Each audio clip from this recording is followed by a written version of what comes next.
पहली चीज, Pakistan 4 special economic zones बनाने जा रहा है और इसमें पाकिस्तान ने काम शुरू कर दिया है।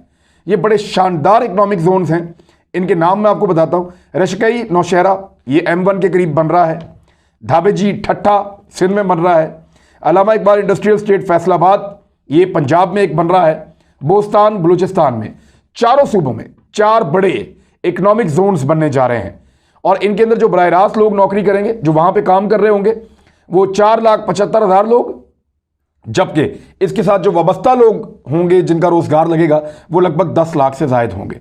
तो 15 लाख लोगों को रोजगार मिलने जा रहा है इन 4 स्पेशल इकोनॉमिक जोन से और ये बहुत जल्दी होने वाला है। बड़ी तेजी से वहां पे काम हो रहा है। दूसरा, गुज़िश्ता 1 साल से लगातार जो बैरून मुल्क से पाकिस्तानी पैसा भेजते हैं उसको कहते हैं फॉरेन रेमिटेंस, जो बाहर से पैसा पाकिस्तान को भेजते हैं पाकिस्तानी कमाकर, वो गुज़िश्ता 1 साल से लगातार $2 अरब से ज्यादा है। हर महीने $2 अरब से ज्यादा है और ये बहुत बड़ा रिकॉर्ड है पाकिस्तान के लिए कि वो गैर मुल्की पाकिस्तानी पहली दफा पाकिस्तान के ऊपर एतबार कर रहे हैं। वो अपना पैसा बैंकिंग चैनल्स के जरिए कानून के मुताबिक भेज रहे हैं। इस वजह से पाकिस्तान को फायदा हो रहा है। इससे पहले वो ऐसा नहीं करते थे। वो अपना पैसा बाहर मुल्कों में रखते थे या अगर भेजते थे तो हुंडी करते थे, 2 नंबर तरीकों से भेजते थे। उनको लगता था कि ये हुकूमत उनका हक मारेगी, लेकिन पाकिस्तान की हुकूमत पे लोग एतबार कर रहे हैं ओवरसीज पाकिस्तानी। और $2 अरब से ज्यादा, ये 2 अरब का ख्वाब था किसी भी हुकूमत का। कोई भी हुकूमत 2 अरब का फिगर कभी भी टच नहीं कर सकी।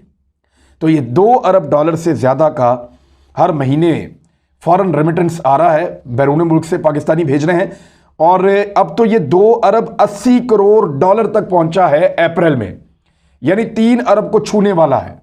बहुत बड़ी कामयाबी है। तीसरा, ज़राअत में बम्पर क्रॉप्स हुई हैं और उसकी कोई वजह है, ऐसे नहीं हुई। मैं आपको बताता हूं।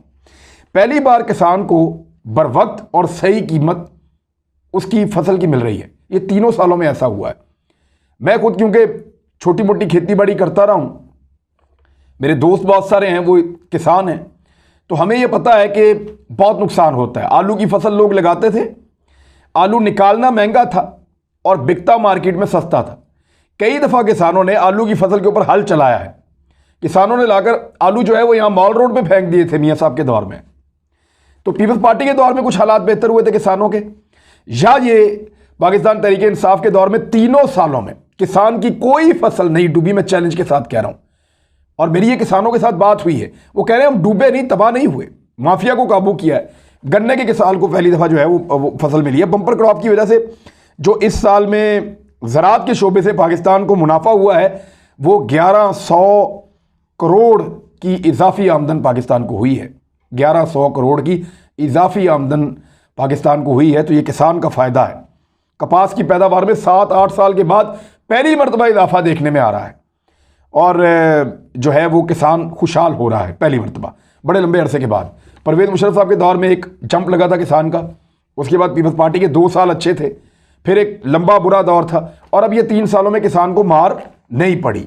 हालांकि अभी भी कुछ